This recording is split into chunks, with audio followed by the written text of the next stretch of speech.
biggest thing I've seen from them is their willingness to learn.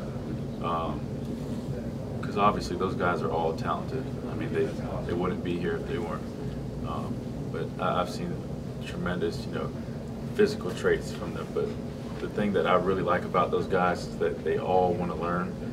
I mean, they're texting me, coming up to me, asking me, can we get extra film every day?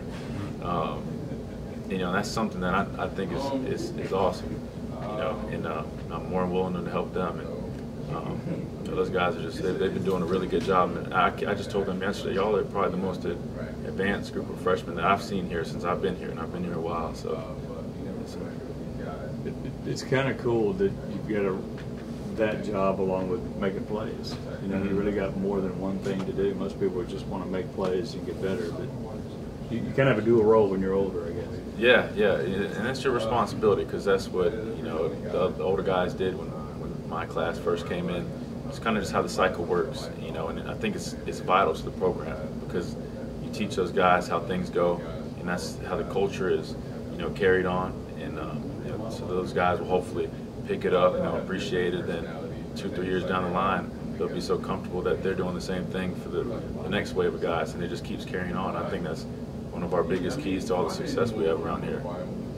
So you got injured, came back, did all the work. That had to be difficult. But now you've gone through a spring and a summer.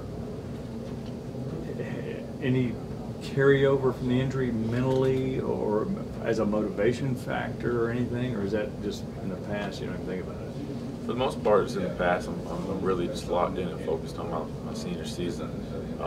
But I will say some motivation, just because I had a lot of my season cut out last year, to where I know that this is my last shot, and I want to go into this thing, just leave it all out there, no regrets, and just leave my mark, and just have an impact on this program, on these people, the coaches, just any way I can. I'm just not taking it for granted. You've taken the tough road, haven't you? Being a highly recruited guy and biding your time, and patience had to be a virtue. Yeah, and I knew that coming in, but at the same time, it's something you just got to go through, and I knew that it was going to might take a little time. I might have some things down that I might have to work on, wait, or this or that, but it's something I did, and I take pride in it. I think, and I'm glad I took this route, because I feel like it's made me into the person I am today.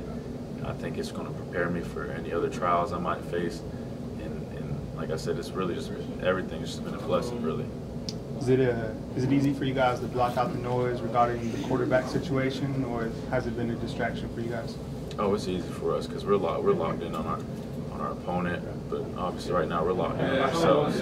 We want to, just focus on ourselves right now. Figure out who we are as a player, who we are as a team. Get our identity out there and figure out who we are. And we don't let any outside distractions or anything really affect us. I don't even think that's even bothered anybody. Like I said, it's just we keep on rolling. I guess it's early on in fall, but what have you seen from the secondary? A lot of new faces there, maybe some young guys who will be expected to step up there. I've seen, a tremendous amount of young guys that are making plays already, and that says a lot about them, because normally the secondary, that's one of the harder positions to learn mentally, and these guys are already kind of understanding the concepts, and they're out there making plays. So the future is really bright for our secondary, and even the guys that we have right now. I mean, athleticism, they're smart, good decision makers, they're vocal. I think we have a very good secondary, and I'm very supportive of them. Hey, Christian, you're playing a little bit for Terrell Lewis. Obviously with him going down, missing last year, I'm sure you guys are close. You kind of playing a little bit for him. You guys, it's got to be tough for him. Oh, of course, because number one, I know the feeling. Number two, just the timing of it. It's just, it's so unfortunate. And I know how much he loves this game and how much he cares for it. So, I just want to, obviously when I go out there, just make sure I leave it out there, because I know, that's what he would do. But I still haven't given up on him coming back either. I know with his work ethic and his determination, how driven he is, I wouldn't be surprised if he found a way out there. So I'm praying for him and I'm there for him. We're like best friends. So Thanks, Christian. yeah, of course.